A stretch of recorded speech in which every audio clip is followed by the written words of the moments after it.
Ukraine के पूर्व में उसकी फौज के हाथों बुरी तरह पिट रही रूस की सेना ने भी ईंट का जवाब पत्थर से दिया और जेलेंस्की का ब्रह्मास्त्र माने जाने वाले हथियार को ही निशाना बनाने का दावा किया। यूक्रेन का यह ब्रह्मास्त्र हाइमार्स यानी high mobility artillery rocket system है जो उसे अमेरिका ने दिया है।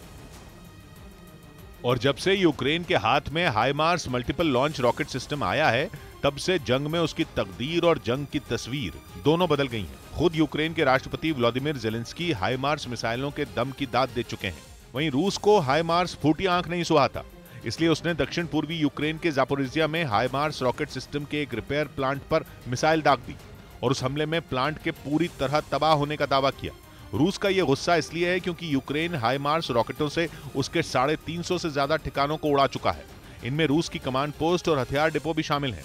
यानी रूस ने यूक्रेन पर जबरदस्त पलटवार किया और हाइमार्स रिपेयर प्लांट पर ही धावा बोल दिया ताकि न रहे बांस और न बजे बांसुरी। ये 17 साल से प्रोविजन स्टोर चला रहे थे और हर दिन 8 से 9 हजार का बिजनेस करते थे। अचानक से ये दोगुना हो गया। जानना चाहते हो कैसे? तो फ्रीडम ऐप को अभी डाउनलोड करें। रूस को हाइमार्स से इतनी नफरत है कि उसने अमेरिका को यूक्रेन को वो देने से पहले चेतावनी भी दी थी और आशंका जताई थी कि यूक्रेन अमेरिका से मिले हाइमार्स रॉकेट सिस्टम से रूस की जमीन को भी निशाना बना सकता है, क्योंकि हाइमार्स एक भारी भरकम ट्रक पर फिट ऐसा चलता फिरता मिसाइल लॉन्चर है जो बिना रुके एक के बाद एक 6 गाइडेड मिसाइलें दाग सकता है, जो जीपीएस का इस्तेमाल करती हैं और सीधे अपने टारगेट पर ही फटती हैं। वैसे रूस और यूक्रेन दोनों के पास हाइमार्स के अलावा भी मल्टीपल लॉन्च रॉकेट सिस्टम है, लेकिन हाइमार्स जैसे एकदम हाईटेक मिसाइल लॉन्चर की बात अलग है, क्योंकि उसकी रेंज ज्यादा है। हाइमार्स चलाकर यूक्रेन 85 किलोमीटर प्रति घंटा की रफ्तार से 80 किलोमीटर की दूरी पर मौजूद रूस के ठिकानों को उड़ा सकता है। और तो और हाइमार्स रॉकेट फायर होते ही अपना फ्लाइट पाथ भी बदल लेते हैं, जिसकी वजह से उन पर सटीक जवाबी वार करना लगभग नामुमकिन होता है।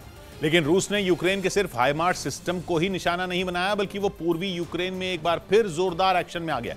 रूस ने दावा किया कि डोनेस्क प्रांत में उसने यूक्रेन के ठिकानों को चुन चुन कर निशाना बनाया और सबूत के तौर पर रूस के रक्षा मंत्रालय की तरफ से उसकी सेना के ताबड़तोड़ हमलों की तस्वीरें भी जारी की गईं। उन तस्वीरों में रूस के हेलीकॉप्टर आग के गोले बरसाते दिखे, रूस की तोपें भी दहशत फैलाती नजर आईं और उसके मल्टीपल बैरल रॉकेट लॉन्चरों की दहाड़ ने तो धरती की कंपकपी ही छुड़ा दी। लेकिन ये तो सिर्फ पूर्वी यूक्रेन की बात है।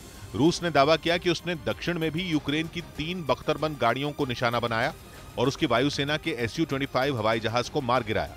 यानी बात बिल्कुल साफ है, रूस पूर्वी और दक्षिणी यूक्रेन को इतनी आसानी से अपनी मुट्ठी से नहीं निकलने देगा, क्योंकि यही वो 2 इलाके हैं जहां रूस की सेना जंग के पहले दिन से ही यूक्रेन पर हावी रही है।